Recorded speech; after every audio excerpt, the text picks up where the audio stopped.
उसके साथ-साथ वो स्मार्टली प्ले कैसे कर रहे हैं, वो अपनी जो जनरेशन है उसको एजुकेट कर रहे हैं आईटी सेक्टर के डिपार्टमेंट में।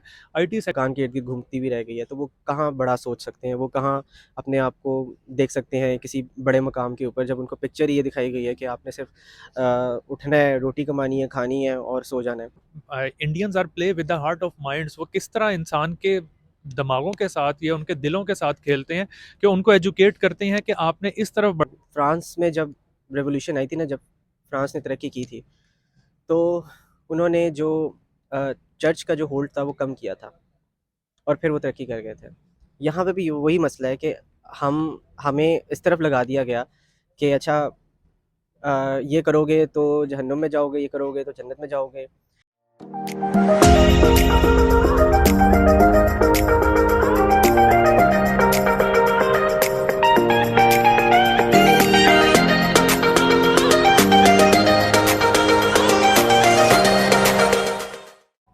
अस्सलाम वालेकुम व्यूवर्स, आई मैं विश्वनाथ और आप लोग देख रहे हैं मेरा यूट्यूब चैनल। वीडियो शुरू करने से पहले मेरे चैनल को लाइक, सब्सक्राइब और बेल आइकन को क्लिक करना बिल्कुल मत भूलिएगा।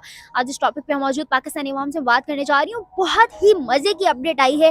पहले तो हर तरफ हमें हिंदुस्तानी देखने को मिलते थे, हर तरफ इंडियंस का बोलबाला था, मगर एक वीडियो प्लेटफॉर्म जो कि बहुत ही ज्यादा माना जाता है यूट्यूब, उसका सीईओ भी बन गया है एक हिंदुस्तानी, एक इंडियन उसका सीईओ बन गया है। 9 साल के बाद उसका सीईओ चेंज हुआ है, नील मोहन उनका नाम है और इंडियन अमेरिकन बिजनेस एग्जीक्यूटिव हैं वो बाय प्रोफेशन। इस बारे में पाकिस्तान अवाम क्या राय रखती है, उनकी नज़र में कितनी बड़ी अचीवमेंट है और इन फ्यूचर अगर आईटी या टेक की बात की जाए तो हिंदुस्तान को कहाँ देख रहे हैं। On another hand side Pakistan का नो डाउट कंपैरिजन नहीं बनता, लेकिन पाकिस्तान क्या उनके फॉलोअर्स में से हो सकता है या नहीं, इन तमाम सवालों के जवाब लेंगे पाकिस्तान अवाम से। हमारे साथ रहिएगा, इस बारे में मेरी क्या राय है ये मैं आपको बताऊंगी वीडियो के एंड में। तब तक के लिए कीप वॉचिंग। वालेकुम सलाम। क्या नाम है आपका? मलिक दिलावर। मलिक दिलावर साहब, सर अभी हमारे पास एक रिसेंट अपडेट है कि एक 9 साल के बाद यूट्यूब का सीईओ चेंज हुआ है और जो नया सीईओ आया है ही इज एन इंडियन। पहले हमें हर जगह हर सोशल मीडिया प्लेटफॉर्म पे इंडियन देखने और सुनने को मिलते थे, कहीं पे सीईओ और कहीं किसी अच्छे ओहदे पे फाइज, मगर अब यूट्यूब दुनिया के सबसे बड़े वीडियो प्लेटफॉर्म में भी ये चीज़ नजर आ रही है। इन फ्यूचर इससे भी ज़्यादा अचीवमेंट्स पॉसिबल हैं, कहाँ देख रहे हैं आप इस अचीवमेंट को? फर्स्ट ऑफ ऑल देखें, पूरी दुनिया में हर कंट्री का ये होता है कि वो सुपर पावर की तरफ मूव करे। हम अपने अगर सबसे पहले देख लें हम P5 कंट्रीज़ को, वो प्ले करते हैं कि एटॉमिक पावर और ये वो सारी इस चीज़ पे वो करते हैं। लेकिन जो इंडियंस हैं वो एक बड़ा स्मार्टली प्ले कर रहे हैं। वो कैसे कि वो ओवरऑल तो दूसरा तो उन्होंने एक एटॉमिक पावर तो वो हैं, लेकिन उसके साथ साथ वो स्मार्टली प्ले कैसे कर रहे हैं, वो अपनी जो जनरेशन है उसको एजुकेट कर रहे हैं आईटी सेक्टर के डिपार्टमेंट में।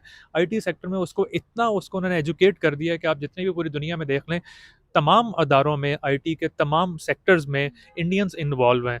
वो क्यों इन्वॉल्व हैं? क्योंकि पता है, क्योंकि आगे जितना भी एक फ्यूचर है वो सारा डिजिटल और आईटी के रिलेटेड है। आगे हमारा सारा दौर जो आने वाला है वो सारा डिजिटलाइज हो रहा है। तो इंडियंस ने इसको इतना लोगों को अपनी वो जो रूट कॉज है उसको एक स्ट्रॉन्ग कर रहे हैं इस सेक्टर में, कि ताकि वो एक पूरी दुनिया में अपना होल्ड बना सकें। अब अगर इसको आप कंपेयर कर लें, कंपेयर एज अ पाकिस्तानी और इंडियन, पाकिस्तान में हम इस तरफ जा ही नहीं रहे हैं। हम इस तरफ क्यों नहीं जा रहे हैं कि हमें इस तरफ एजुकेट ही नहीं किया जा रहा। हमारी तरफ एक बड़ी अजीब, मैं उसको अगर सॉरी टू से, एक फहाशत की तरफ मूव किया जा रहा है। टिकटॉक होगी, इस तरह के जितनी भी एप्स हैं उसको प्रमोट किया जा रहा है, इंस्टेड ऑफ के आईटी में लोगों को बताएं कि एक यूट्यूब है या जितने और कोई सोशल मीडिया प्लेटफॉर्म्स हैं या जितने भी हैं डिजिटल प्लेटफॉर्म्स हैं, आप लोगों को वहाँ से अर्न कैसे कर सकते हैं। लोगों में बहुत ज़्यादा टैलेंट है, लोग बहुत ज़्यादा पॉवर्टी का शिकार हुए हैं। टैलेंट है लेकिन लोगों तक इतनी एजुकेशन नहीं है कि वो उसको कैश कर सकें। सर आपने कहा हम लोगों को सिखा सकते हैं, जो बात अब हम सिखाने की सोच रहे हैं ना, हिंदुस्तान या ऐसे और बहुत से ममालिक वो बहुत साल पहले सिखा के आज वो प्रैक्टिकल वो कर रहे हैं। एक छोटी सी बात है, कोई वीडियो अगर हो, जो वीडियो हम आज प्रैक्टिकली परफॉर्म कर रहे होते हैं, आज सोशल एक्सपेरिमेंट जो हम कर रहे होते हैं, वो आज से 100 ईयर्स पहले जो है अमेरिकन कर चुके हैं और आज से कोई डेकेड पहले जो है ना इंडियंस कर चुके हैं, जो हम आज परफॉर्म कर रहे होते हैं। तो आपको नहीं लगता कि इस चीज़ में हम बहुत ज़्यादा लेट हैं और बहुत डिले फ्लॉज का शिकार हैं? बहुत आपने प्यारा सवाल किया है। अब इसका मैं आपको जवाब ये देता हूँ कि हमारा जब माइंड ही उस तरफ नहीं होगा तो हमें वहाँ पे कैसे पहुँचाया जाएगा। हमारा माइंड क्या है कि हम Indians are play with the heart of minds, वो किस तरह इंसान के दिमागों के साथ, ये उनके दिलों के साथ खेलते हैं कि उनको एजुकेट करते हैं कि आपने इस तरफ बढ़ना है, आपने इस तरफ एजुकेट होना है। लेकिन हमारा क्या है, हम कहाँ फंसे हुए हैं, रोटी कपड़ा और मकान, गुर्बत की लकीर से नीचे।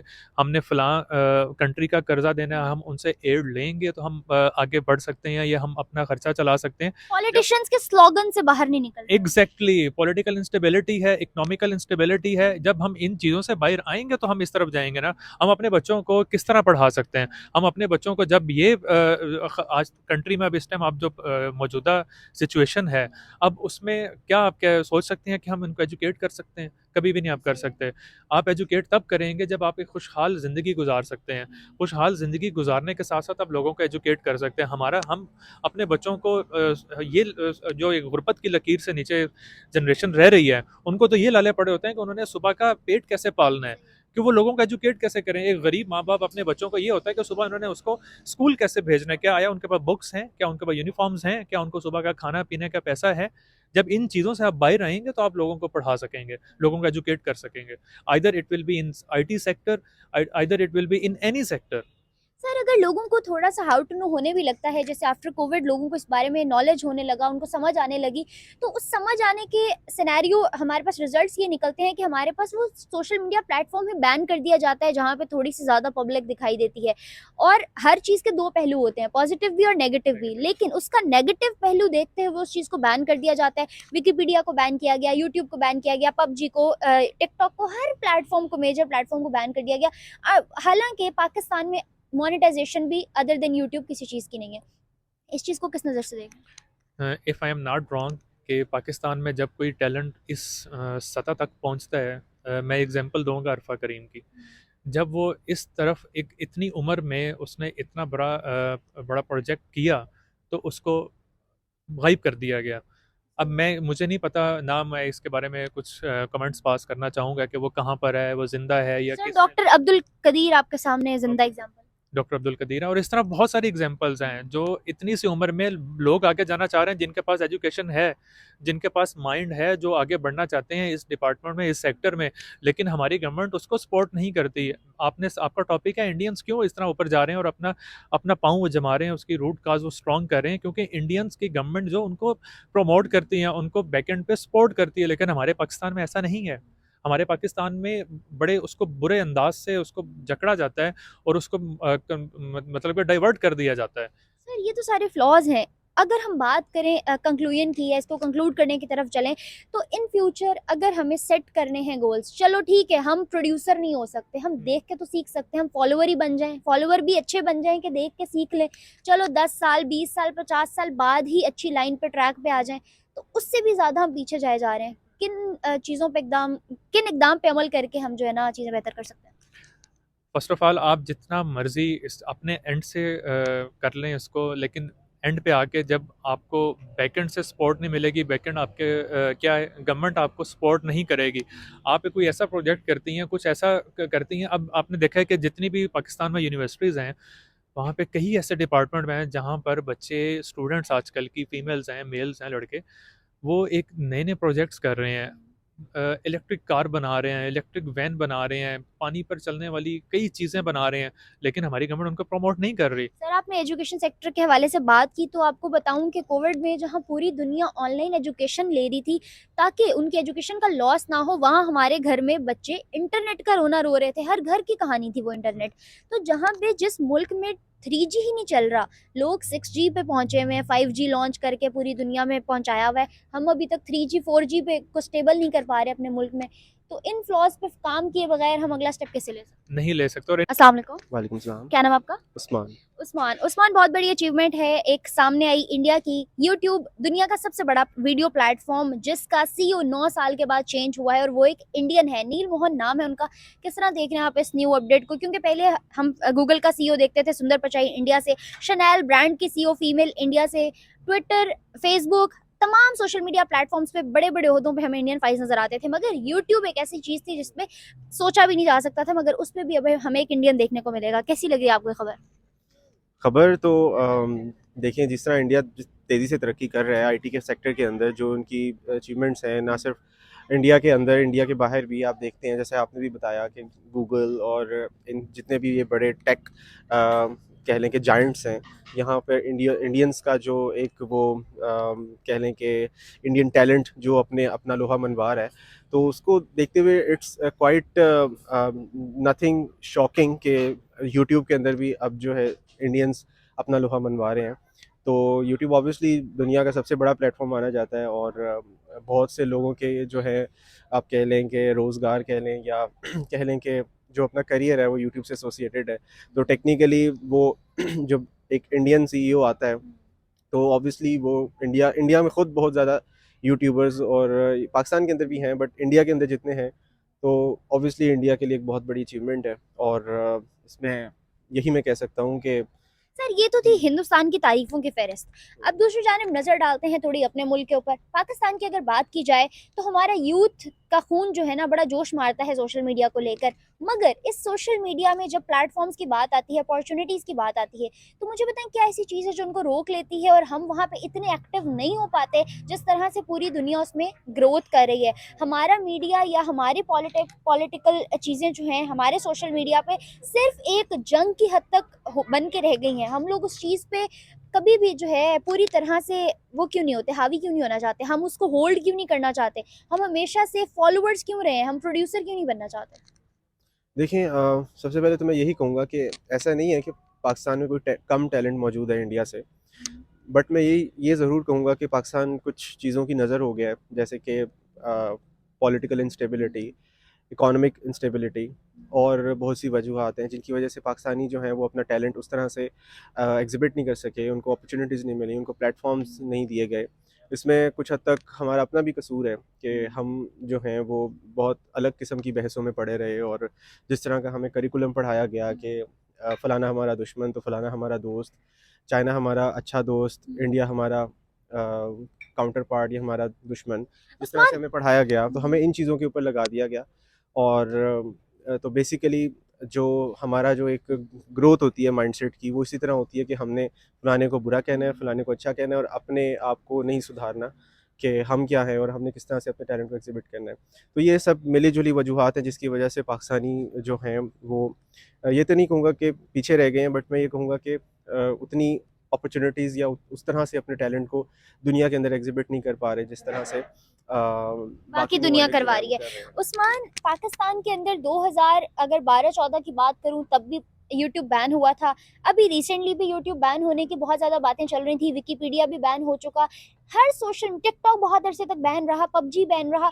हर सोशल मीडिया प्लेटफ़ॉर्म पूरी दुनिया में जहाँ मोनेटाइज़ होके लोगों को फ़ायदा देता है, वहाँ पाकिस्तान में बैन होके लोग खसारे में जाते हैं उसके थ्रू। इस चीज़ को आप किस नज़र से देख रहे हो कि हम उस पे हुकूमत या उसको ओन तो तब करेंगे ना जब हम उसकी सर्विसेज़ लोगों को उसका मतलब सही से समझाएँगे। बेसिकली हुकूमत का कसूर नहीं है। फ्रांस में जब रेवोल्यूशन आई थी ना, जब फ्रांस ने तरक्की की थी, तो उन्होंने जो चर्च का जो होल्ड था वो कम किया था, और फिर वो तरक्की कर गए थे। यहाँ पे भी वही मसला है कि हमें इस तरफ लगा दिया गया कि अच्छा, ये करोगे तो जहन्नुम में जाओगे, ये करोगे तो जन्नत में जाओगे। तो इन वजूहात से ये जो एक जो हमने मज़हब को एक तो गलत तरीके से इस्तेमाल किया अपने बेनिफिट्स के लिए। मैं ये नहीं कहता कि मज़हब को फ़ॉलो करना बुरी बात है, बट मैं ये कह रहा हूँ कि मज़हब का गलत इस्तेमाल करना और उसको अपने बेनिफिट्स के लिए इस्तेमाल करना वो गलत बात है। ऐसे ही अगर उस्मान, किसी का क्योंकि एक मैं आपकी बात काट रही हूँ, क्योंकि जितना खूबसूरत मजहब हमारा जो है बनाया था, बना है, अभी भी करंटली हमारे पास है, बहुत ही लकी फील करने वाली बात है, लेकिन लोगों ने इसको उस तरह से रहने नहीं दिया। खैर, हम मजहब के टॉपिक पे नहीं आते। दूसरी जानिब सोशल मीडिया की मैं आपसे बात कर रही थी, गूगल का सीईओ, और हमेशा से लोग इस चीज़ को बड़े फ़ख्र से देखते हैं, स्पेशली इंडियंस, के यार हम फलां चीज़ पे भी ओन किए हुए हैं, फलां चीज़ को भी। उसके बैक एंड पे अगर उनके पास होल्ड है ना, तो बहुत बड़ी सपोर्ट है किसी भी मुल्क के लिए। तो मुझे बताएं, हमारे पूरे मुल्क में से कंट्री की 22 करोड़, अब 28 करोड़, जो 2023 के मुताबिक 28 करोड़ की आबादी में से अभी तक सिर्फ एक गूगल ड्राइव में लड़की गई है, लड़की और लड़का। उसके अलावा कोई ऐसे बड़े सोशल मीडिया प्लेटफॉर्म पे हमारे पास पाकिस्तानी मौजूद नहीं है। क्या वजह? वजह क्या है? वजह वही है कि हम अपने जो टैलेंट है हम उसको सही तरह से एग्ज़िबिट नहीं कर पाए। हम जिस चीज़ के अंदर जाते हैं उस चीज़ को हमें एक तो वो जो हमारे रोज़ी-रोटी के मसले हैं उनमें इतना उलझा दिया गया है कि पाकिस्तान के अंदर जो एक आम इंसान की जो कह लें कि ज़िंदगी है वो सिर्फ़ एक रोटी कपड़ा मकान के इर्द-गिर्द घूमती भी रह गई है, तो वो कहाँ बड़ा सोच सकते हैं, वो कहाँ अपने आप को देख सकते हैं किसी बड़े मकाम के ऊपर, जब उनको पिक्चर ही ये दिखाई गई है कि आपने सिर्फ़ उठना है, रोटी कमानी है, खानी है और सो जाना है। चीज़ें बेहतर कैसे हो सकती हैं? चीज़ें बेहतर इस तरह हो सकती हैं कि सबसे पहले तो हर शहरी जो है वो अपनी ज़िम्मेदारी ले। एक होता है कि आप सुबह उठते हो, काम पे जाते हो, काम करते हो और घर आ जाते हो, सो जाते हो। और फिर आप ग्रो नहीं करते उस जगह से जब तक आपके अंदर एक करियर पाथ ना हो, पूरा एक डायरेक्शन ना हो और एक फ़ोकस ना हो। और उस सब चीज़ों का हम सिर्फ़ मुल्क पे, इकॉनमी पे या पॉलिटिकल इंस्टेबिलिटी पे नहीं उसका हम ज़िम्मेदार ठहरा सकते। ये इंसान की इंडिविजुअल भी एक पर्सनल ग्रोथ होती है, जिसके ऊपर हर किसी को काम करना चाहिए और इसमें हर पाकिस्तानी को काम करना चाहिए और और बढ़-चढ़ के हिस्सा लेना बढ़-चढ़ के चाहिए। हिस्सा लेना चाहिए। आईटी के सेक्टर के अंदर खुद पढ़ना चाहिए, सीखना चाहिए। हर चीज़ आज तो अवेलेबल है इंटरनेट के ऊपर, आप पढ़ो। अब ये है कि आप इंटरनेट का इस्तेमाल किस तरह करते हो। आप सीखो, नई-नई चीज़ें सीखो, नई-नई टेक्नोलॉजी को सीखो और कुछ करो मुल्क के लिए। सही है। Thank you so much Usman, बहुत अच्छा लगा आपसे बात करके। फिर